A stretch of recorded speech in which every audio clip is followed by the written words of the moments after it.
रोशन है मेरी दुनिया तेरी पनाहों में, मुझे सारी उम्र रखना अपनी निगाहों में। भगवान श्री कृष्ण कहते हैं कि दिल अगर साफ होगा तो हर गुनाह माफ़ होगा। हिसाब तेरी कमाई का नहीं तेरे कर्मों का होगा, क्योंकि अहंकार करने पर इंसान की प्रतिष्ठा, वंश और वैभव तीनों ही चले जाते हैं। सही कर्म वह नहीं होता जिसका परिणाम हमेशा सही हो, बल्कि सही कर्म तो वह है जिसका उद्देश्य कभी गलत ना हो। क्योंकि कर्म वो फसल है जिसे इंसान को हर हाल में काटना ही पड़ता है। इसलिए बीज हमेशा अच्छे बोएं ताकि फसल भी अच्छी हो।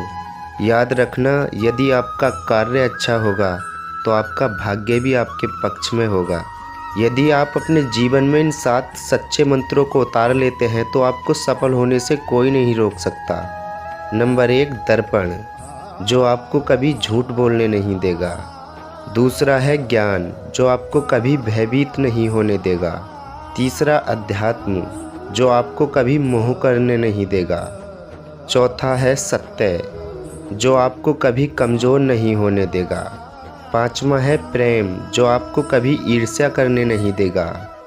छठा है विश्वास, जो आपको कभी दुखी और टूटने नहीं देगा। सातवां, जो कि सबसे महत्वपूर्ण है, वो है कर्म, जो कभी आपको असफल नहीं होने देगा।